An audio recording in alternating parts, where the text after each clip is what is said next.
औज़ुबिल्लाहिमिनश्शैतानिर्रजीम बिस्मिल्लाहिर्रहमानिर्रहीम।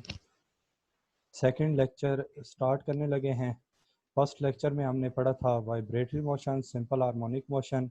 ठीक है, when the net force is directly proportional to the displacement from the mean position and is always directed toward the mean position. ठीक है, example of simple harmonic motion पढ़ी थी।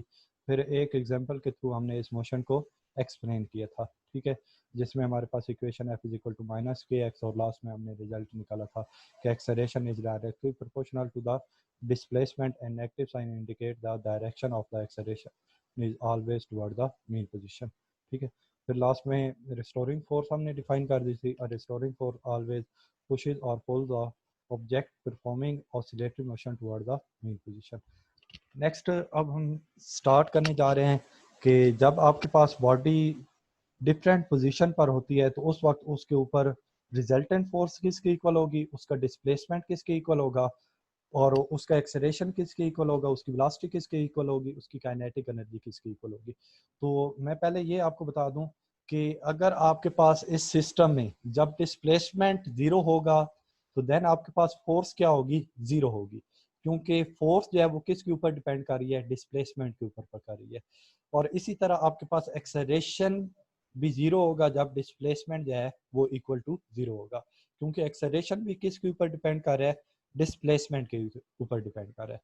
और potential energy भी किसके ऊपर डिपेंड करती है, डिस्प्लेसमेंट के ऊपर ही डिपेंड कर रही होती है। तो इट्स मीन के when displacement is zero then force is equal to zero, acceleration is equal to zero and potential energy is equal to zero. When displacement is maximum then force will be maximum, then acceleration will be maximum and then potential energy will be maximum. ठीक है, second चीज अब velocity की हम बात करते हैं। Velocity आपके पास जब जीरो होगी तो देन आपके पास काइनेटिक एनर्जी जो है वो क्या होगी, जीरो होगी। तो काइनेटिक एनर्जी का आपने रिलेशन पढ़ा हुआ है, kinetic energy is equal to half M V square, 9th class में आपने पढ़ा है हाफ एम वी स्क्वायर।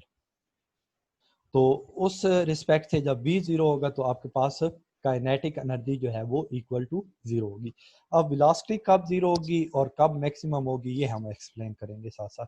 ठीक है, तो इनिशियली हम बात करते हैं the initial mass is at the rest. Initial हम स्टार्ट ही कहाँ से करते हैं, मीन पोजीशन से करते हैं। और मीन पोजीशन पर जब स्टार्ट कर रहे होते हैं तो रिजल्टेंट फोर्स इनिशियल क्या होती है, जीरो।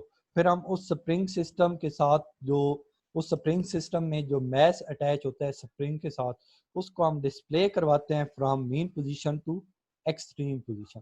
जैसे ही हम उसको एक्सट्रीम पोजीशन पर डिस्प्ले करवाते हैं, suppose the mass is pulled through a distance x up to extreme position a।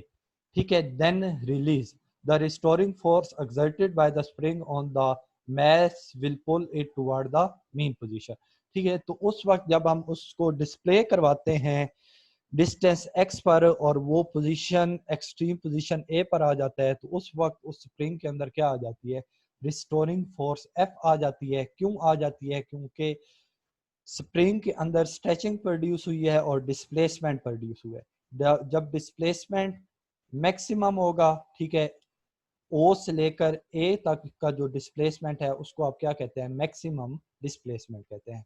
Maximum displacement का क्या मतलब है, displacement from the mean position to extreme position. ठीक है, जो कि आपके पास एम्पलीट्यूड कहलाता है। ये बाद में हम डिफाइन भी करेंगे कि what is the amplitude. Amplitude is the maximum distance from the mean position to extreme position. ठीक है, उसको आप क्या कहते हैं, एम्पलीट्यूड कहते हैं। तो जब आपके पास डिस्प्लेसमेंट एक्स मैक्सिमम होगा तो देन आपके पास जो मैस है वो किस पोजीशन पर होगा, ए एक्सट्रीम पोजीशन पर होगा। उस वक्त फोर्स भी मैक्सिमम होगी, उस वक्त एक्सेलरेशन भी मैक्सिमम होगा और उस वक्त पोटेंशियल एनर्जी भी मैक्सिमम होगी, क्योंकि ये तीनों किस पर डिपेंड कर रहे हैं, ये डिस्प्लेसमेंट पर डिपेंड कर रहे हैं। ठीक है, उसकी वजह से उस रिस्टोरिंग फोर्स की वजह से आपके पास क्या होगा, ऑब्जेक्ट जो है वो ऑब्जेक्ट जो है स्प्रिंग जो है वो आपके पास मैस उस मैस को अपनी मीन पोजीशन की तरफ अट्रैक्ट करेगा। ठीक है, तो उसकी वजह the resulting force exerted by spring on the mass will pull it toward the mean position O. Due to restoring force the mass move back toward the mean position. उस restoring force की वजह से आपके पास mass क्या करेगा, toward the mean position move करेगा, and the magnitude of restoring force decreases with the distance from the mean position. अब जैसे जैसे बचे रिस्टोरिंग फोर्स की वजह से ऑब्जेक्ट मीन पोजीशन की तरफ आएगा तो डिस्प्लेसमेंट क्या होने लग जाएगा, डिस्टेंस जो है वो कम होने लग जाएगा, तो उससे आपके पास रिस्टोरिंग फोर्स जो है वो भी कम होने लग जाएगी। तो restoring force will be decreases as the displacement is decreasing, ठीक है, and become zero at mean position. और जैसे ही ऑब्जेक्ट आपके पास मीन पोजीशन के ऊपर आएगा, जैसे ही ऑब्जेक्ट आपके पास क्या आएगा, मीन पोजीशन के ऊपर आएगा, तो रिस्टोरिंग फोर्स किसके इक्वल हो जाएगी, become zero at the O.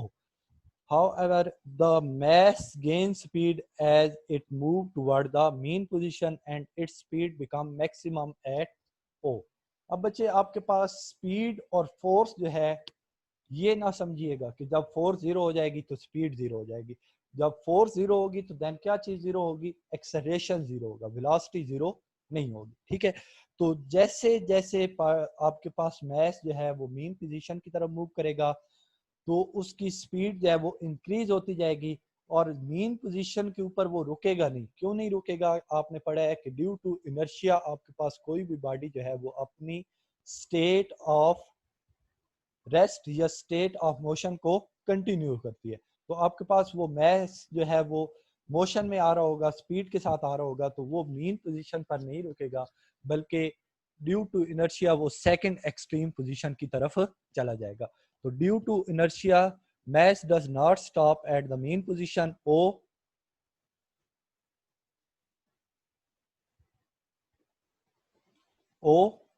but continue its motion and reach the extreme position, ठीक है, और वो अपनी मोशन को कंटिन्यू रखेगा और सेकंड एक्सट्रीम पोजीशन पर चला जाएगा। वो सेकंड एक्सट्रीम पोजीशन पर क्यों जाता है, ड्यू टू इनर्शिया, ठीक है। और मेन पोजीशन से जब वो पास कर रहा होगा तो उस वक्त उसकी वेलोसिटी क्या होगी, मैक्सिमम होगी।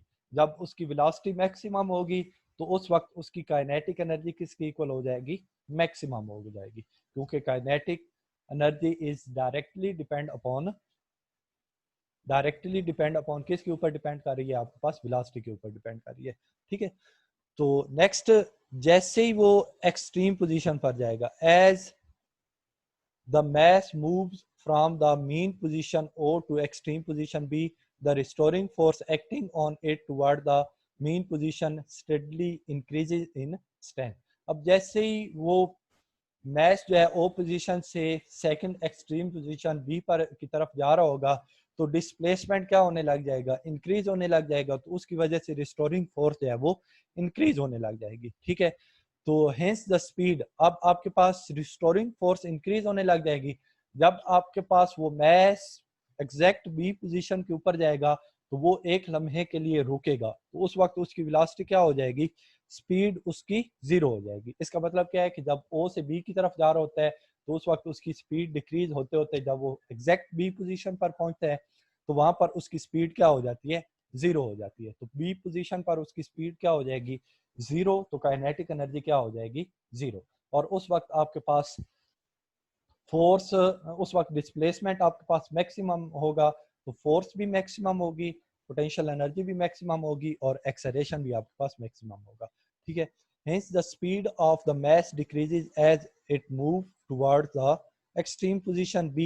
The mass finally comes briefly to rest at the extreme position B, ठीक है। Ultimately the mass returns to the mean position due to restoring force, और दोबारा से आपके पास मैस क्या करेगा, मीन पोजीशन की तरफ आएगा, वो दोबारा से उस मीन पोजीशन पर रुकेगा नहीं, इनर्शिया की वजह से क्या कर जाएगा, मीन पोजीशन से क्रॉस करेगा और second first extreme position A पर चला जाएगा।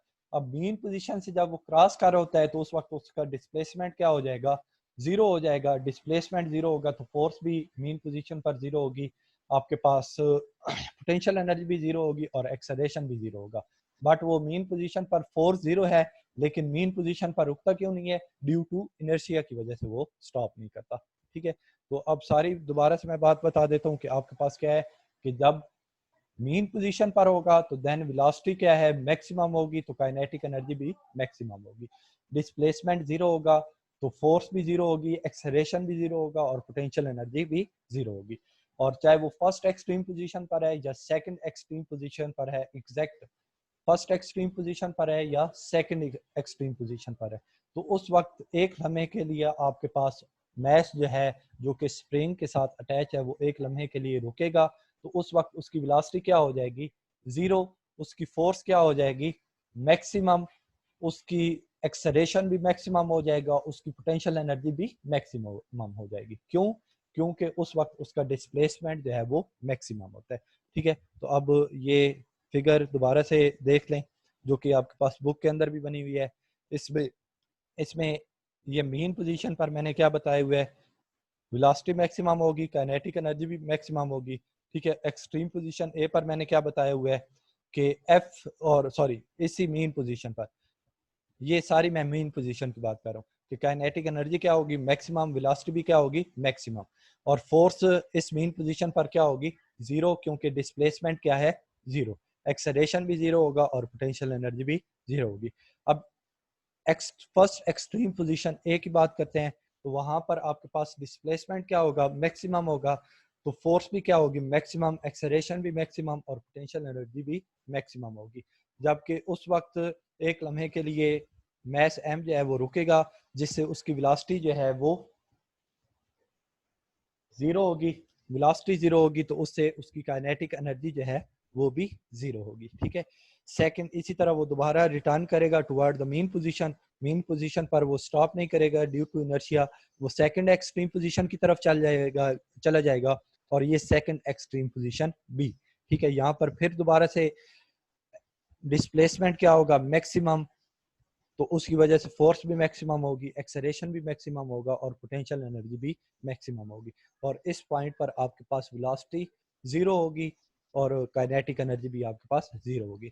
जबकि इस मीन पोजीशन या इस मीन पोजीशन पर आपके पास काइनेटिक एनर्जी भी मैक्सिमम होगी, वेलोसिटी भी मैक्सिमम होगी, क्योंकि at this position the mass is at the mean position. ठीक है, ये यहाँ पर भी शो करवाया गया है कि x is equal to positive a है, तो देन काइनेटिक एनर्जी मैक्सिमम है, potential energy sorry kinetic energy zero है। जब x पॉजिटिव एक्सट्रीम पोजीशन पर है तो काइनेटिक एनर्जी जीरो है, पोटेंशियल एनर्जी मैक्सिमम है। जब x is equal to zero है, काइनेटिक एनर्जी मैक्सिमम है, पोटेंशियल एनर्जी जीरो है। जब वो सेकंड एक्सट्रीम पोजीशन पर है तो काइनेटिक एनर्जी जीरो है और पोटेंशियल एनर्जी मैक्सिमम है। आप इस तरह से भी कह सकते हैं कि आपके पास total energy of the system is remain conserve, कि टोटल एनर्जी आपके पास क्या रहती है, सेम रहती है।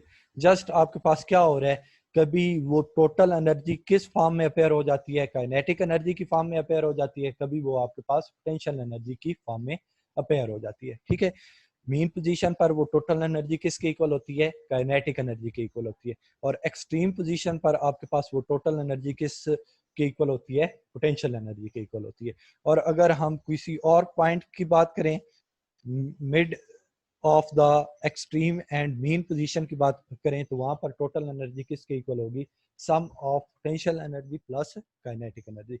तो kinetic and potential energy at different position in the mass spring system, ये आपके पास वो बता रहा है। ठीक है, मजीद यहाँ पर human ear drum can oscillate back and forth up to 20,000 time in 1 second, कि आपके पास जो आपके कान का पर्दा है वो 20,000 दफ़ा आपके पास वाइब्रेट करता है एक सेकंड में। वो कितनी वाइब्रेशन कंप्लीट करता है, 20,000 टाइम। ठीक है, जिस तरह यहाँ से मीन पोजीशन से एक्सट्रीम पोजीशन, एक्सट्रीम पोजीशन से मीन पोजीशन, मीन पोजीशन से एक्सट्रीम पोजीशन, एक्सट्रीम पोजीशन से दोबारा मीन पोजीशन। ठीक है, ये वन कंप्लीट वाइब्रेशन होती है। तो आपके पास एयर ड्रम जो है वो 20,000 टाइम एक सेकंड में वाइब्रेट करता है। आप खुद अंदाजा लगा लें, ये जस्ट आपके लिए एक इंटरेस्टिंग इंफॉर्मेशन थी। ठीक है, ये दोबारा से यहाँ तक हमने रीडिंग कर ली थी। The process is repeated and the mass continue to oscillate back and forth about the mean position. इसी तरह आपके पास ये मोशन कंटिन्यू रहेगी। ठीक है, जिसमें एक्स बता रहा हूँ कि काइनेटिक एनर्जी, पोटेंशियल एनर्जी किस तरह से चेंज हो रही है।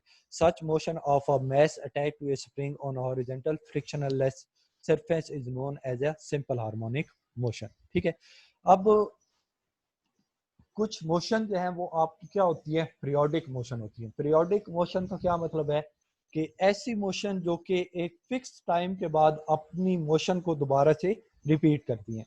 जिस तरह से एक मैस एम जो है वो एक्सट्रीम पोजीशन ए पर आता है, तो कुछ लम्हे बाद वो दोबारा क्या आ जाता है, अपनी मोशन वाइब्रेटिंग मोशन को इसी तरह कंटिन्यू करते हुए वो दोबारा क्या आ जाता है, उसी एक्सट्रीम पोजीशन ए पर आ जाता है। ठीक है, फिर वो क्या आ जाता है, ओ पोजीशन पर जाता है, बी पर जाता है, बी से दोबारा ओ पर आता है, ओ से दोबारा क्या आ जाता है, ए पर आ जाता है। तो इस तरह वो क्या करता है, कुछ लम्हे बाद वो दोबारा अपनी फर्स्ट एक्सट्रीम पोजीशन पर आ जाता है। तो वो अपनी मोशन को क्या कर रहा है, एक फिक्स टाइम के बाद रिपीट कर रहा है। तो ऐसी मोशन को आप क्या कहते हैं, पीरियोडिक मोशन। ठीक है, तो पीरियोडिक मोशन का हमेशा आपके पास क्या होता है, टाइम पीरियड होता है। Time period, what is the time period? The time required to complete one vibration, the time required to complete one vibration of a body.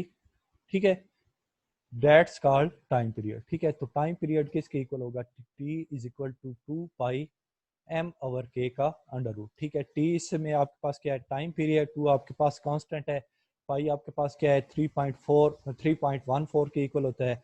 Mess M आपके पास क्या है, मैस जो कि स्प्रिंग सिस्टम के साथ आपने स्प्रिंग के साथ अटैच किया हुआ है। के आपके पास क्या है, स्प्रिंग कांस्टेंट जो कि मटेरियल के ऊपर डिपेंड कर रहा होता है। ठीक है, नेक्स्ट टॉपिक हमारे पास इसी सिंपल हार्मोनिक मोशन के रिलेटेड ही है। ठीक है, जस्ट इसमें हम एग्जांपल चेंज कर रहे हैं। यहाँ पर हमारे पास एग्जांपल कौन सी आ रही है, बॉल एंड बाउल सिस्टम। बच्चे में भी आपने कभी ये चीज़ नोट की हो कि आपके पास कोई छोटी सी बॉल हो और उसको आपने किसी बाउल के अंदर रखो और उसकी मोशन को आपने चेक किया हो, तो वो भी क्या करती है, इसी तरह अपनी मोशन को रिपीट कर रही होती है। और वो रिपीटेशन जो कर रही होती है उसमें वो सेम वही कंडीशन फॉलो कर रही होती है जो हम सिंपल हार्मोनिक मोशन के लिए कहते हैं। ठीक है, तो स्टडी करते हैं।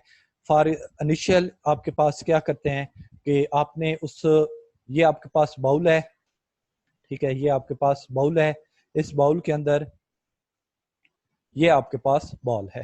ठीक है, इनिशियल बॉल आपने क्या रखी हुई है, उसकी बॉटम पर रखी हुई है।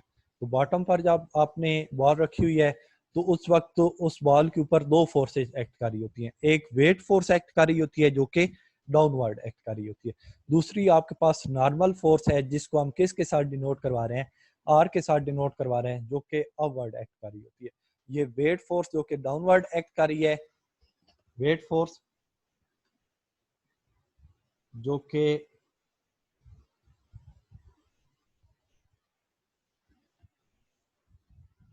वेट फोर्स जो कि डाउनवर्ड एक्ट कर रही है, W is equal to mg।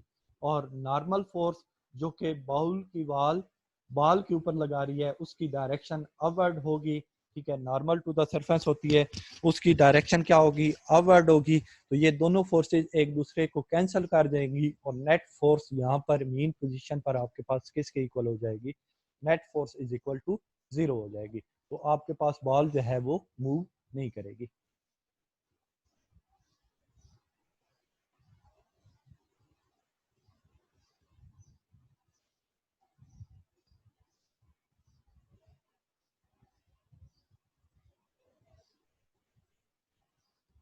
ठीक है, अब इस बॉल को आप क्या करते हैं, बाउल के किसी एक बाउंड्री एंड पर आप ले जाते हैं। ठीक है, किसी एक एंड पर ले जाते हैं। जैसे ही आप फर्स्ट एंड पर, जिसको आप क्या कह रहे हैं, एक्सट्रीम पोजीशन ए के साथ डिनोट करवा रहे हैं, इस पोजीशन पर ले जाएंगे और इसको फ्री करेंगे, तो बॉल यहाँ पर आपके पास रुकेगी नहीं। ठीक है, इसके वेट का एक कंपोनेंट ऐसा होगा जिसकी वजह से ये बॉल जो है ये toward the mean position move करने लग जाएगी। when we bring a ball from mean position to its extreme position, and as we free it, the ball move toward the mean position, because here the restoring force produced in a ball due to weight of the one component weight of the ball. ठीक है, जो wait का एक component होगा उसकी वजह से आपके पास ये बॉल जो है ये toward the mean position move करेगी। और ये मीन पोजीशन पर स्टॉप नहीं करेगी, बल्कि यहाँ से ये क्या चली जाएगी, इनर्शिया की वजह से मूव करती हुई सेकंड एक्सट्रीम पोजीशन पर चली जाएगी, और जब ये सेकंड एक्सट्रीम पोजीशन पर जाएगी तो यहाँ पर दोबारा से वही रिस्टोरिंग फोर्स प्रोड्यूस हो जाएगी। उस रिस्टोरिंग फोर्स की वजह से ये दोबारा क्या करेगी, मीन पोजीशन पर मूव करेगी। तो जैसे जब ये मीन पोजीशन पर होगी तो उस वक्त इसकी वेलोसिटी मैक्सिमम होगी, इसकी काइनेटिक एनर्जी मैक्सिमम होगी। जब और उस वक्त इसका डिस्प्लेसमेंट डिस्टेंस जो है वो जीरो होगा, तो फोर्स भी इसके ऊपर जो एक्ट कर रही होगी वो जीरो होगी, एक्सेलरेशन भी जीरो होगा, पोटेंशियल एनर्जी भी जीरो होगी। और जैसे ये एक्सट्रीम पोजीशन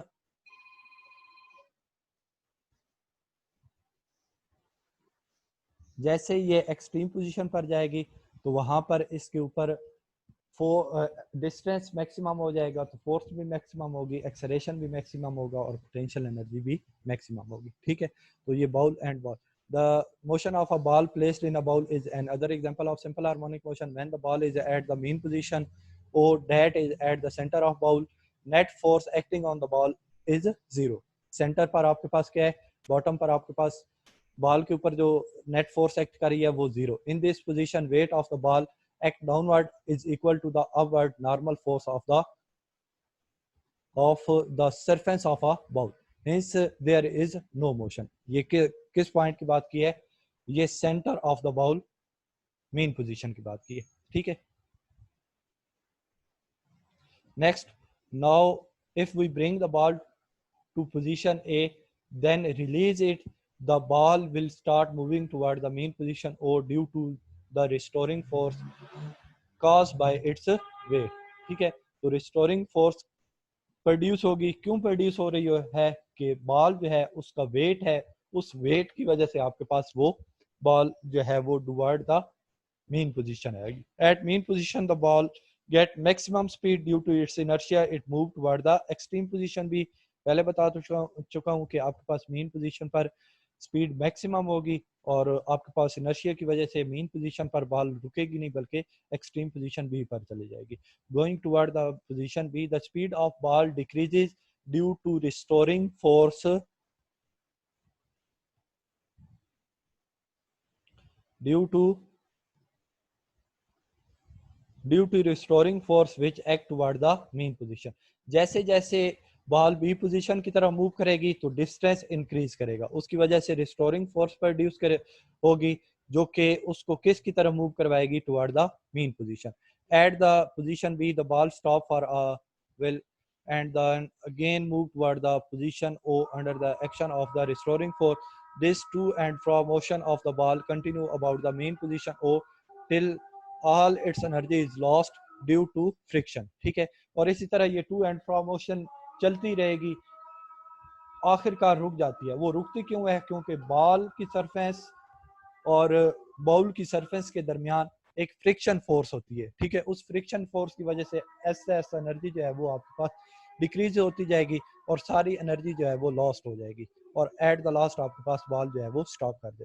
दस the to and fro motion of a ball about a mean position placed in a bowl is an example of simple harmonic motion. ठीक है, तो ये सिंपल हार्मोनिक मोशन की हमने सेकंड एग्जांपल पढ़ दी। ठीक है,